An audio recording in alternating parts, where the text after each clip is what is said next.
एकनाथ शिंदेंनी आज नाश्त्यात फाफडा आणि ढोकळा खाल्ला। जय गुजरातच्या विधानावरून राऊतांकडून खोचक टीका।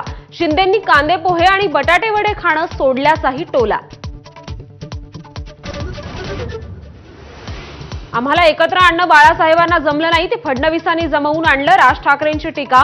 तर आमच्यातला अंतरपाठ अनाजी पंतांनी दूर केल्याचा उद्धव ठाकरेंचा हल्लाबोल।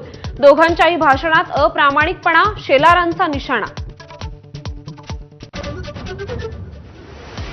शिंदेंची दाढी ही अफजल खान आणि शाहिस्ते खानाची असल्याचा संजय राऊतांचा पलटवार।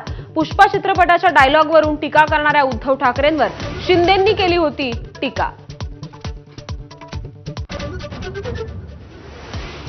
ठाकरेंच्या शिवसेनेत उरलेले आमदार आणि खासदार आपल्या संपर्कात। गिरीश महाजनांचा मोठा दावा। विश्वास नसेल तर थोड्याच दिवसात चित्र दिसेल, असंही विधान।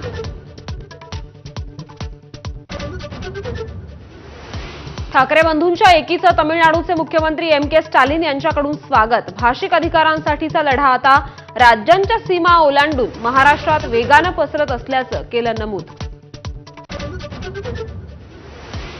मनसेनं दणका दिल्यावर उद्योजक सुशील केडी याने मागितली राज ठाकरेंची माफी। मानसिक तणावाखाली येत ट्विट केल्याची सारवासारव। राज ठाकरेंचा प्रशंसक असल्याचा दावा। वसई विरार परिसरात रात्रीपासूनच मुसळधार पावसाला सुरुवात। अनेक भागात साचलं पाणी। पाऊस कायम राहिल्यास घरात पाणी शिरण्याची भीती। नाशिक जिल्ह्यात पावसाचा जोर कायम। गंगापूर धरणातून 4656 क्युसेक्न पाण्याचा विसर्ग। तर भंडाऱ्यातील गोसेखुर्द धरणाचे 12 दरवाजे उघडले। धुळ्यातही जामखेडी प्रकल्प भरला। अमरावतीच्या मेळघाटात 10 दिवसांच्या बाळाला दिले 39 चटके।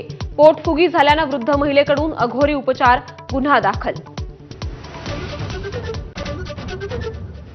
पंढरपुरात आषाढी एकादशीचा उत्साह। मुख्यमंत्र्यांच्या हस्ते विठ्ठलाची सपत्नीक शासकीय महापूजा संपन्न। दर्शनासाठी वारकऱ्यांची रीघ।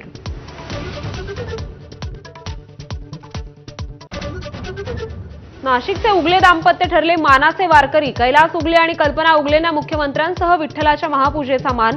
गेल्या 12 वर्षांपासून करतायत नियमित वारी।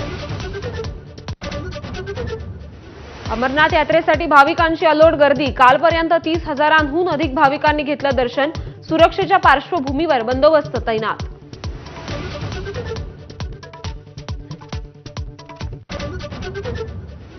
अमेरिकेचे राष्ट्राध्यक्ष डोनाल्ड ट्रम्प यांचा 12 देशांवर पुन्हा tariff bomb.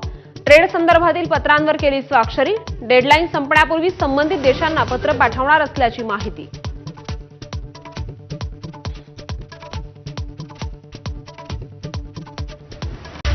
Headlines brought to you by Chitale बंधू।